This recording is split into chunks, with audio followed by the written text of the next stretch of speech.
This is Wayne. This is Koichi. And we're Static X. You're logged on to guitar.com.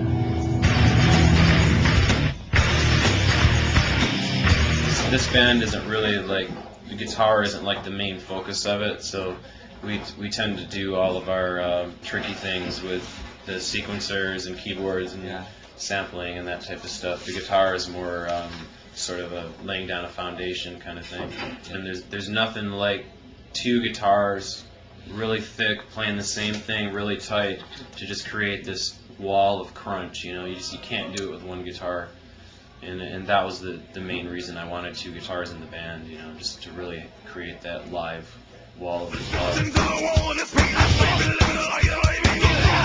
Right now I use an C.C.A.U MPC 2000, and that's my main thing. I can sample with it, I can pretty much do everything with it. And I use Roland Groovebox 505, 808 sampler, and we also use a Korg Electribe stuff. Yeah, the Korg Electribe stuff, I sample sounds from that often. Pretty good. Yeah, it's a cool, nice little box about this big. It's similar to the Roland Groove box, it's just a little bit smaller. Our stuff is really, really simple. For instance, just the main riff on Push It is just 2 chords. You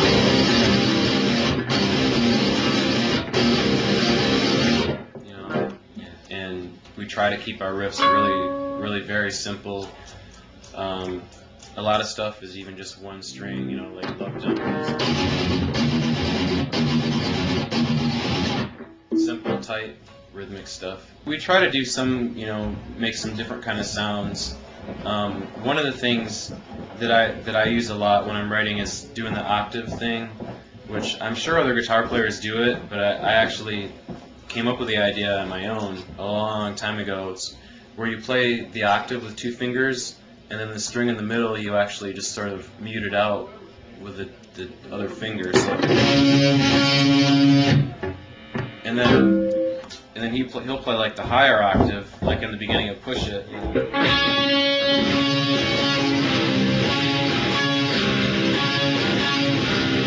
So you got 3, you know, octaves going. Early on, when I was writing stuff, I had this idea about what if you, instead of one guitar playing 2 or 3 notes of the chord, what if you split the notes up between 2 guitars? And that's an idea that we do on the chorus of Love Dump, maybe other places. I don't know. Trance too. Yeah. Yeah. So like I would, on the chorus of Love Dump, I would play these would be the notes, and he'd play.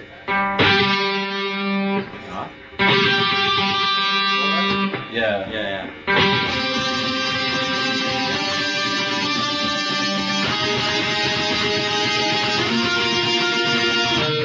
It creates this really big thing.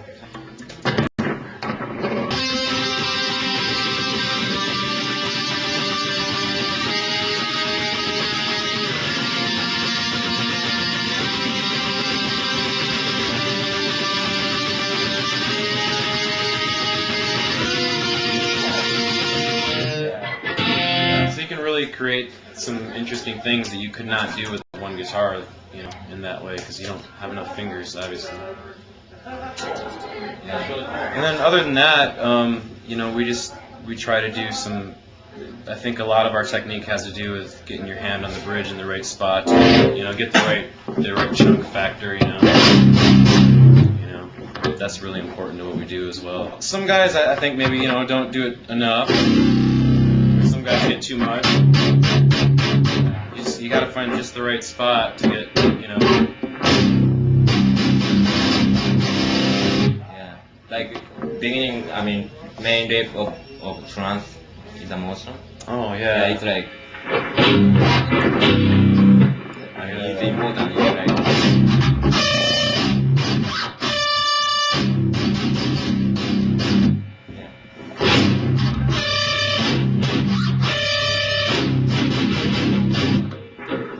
It's not totally open, or it's kind of, you know, in between.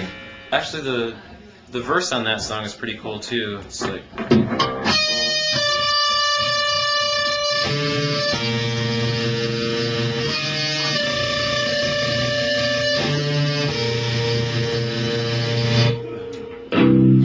string, 5th fret, and the B string, 7th fret, A string, 4th fret, D string, 5th fret.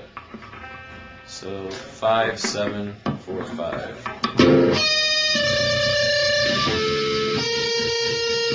I prefer to try to create weird sounds with the guitar as opposed to using pedals and stuff, you know.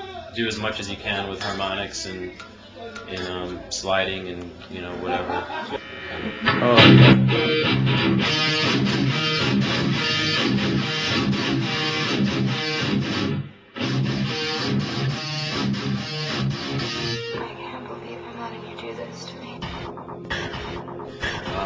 Really, when we're on stage, we're just jumping around a lot, and so what we need to do is stretch our bodies out, and, you know, legs and arms and neck and back, and that I spend 15 minutes stretching out my whole body before we go on stage.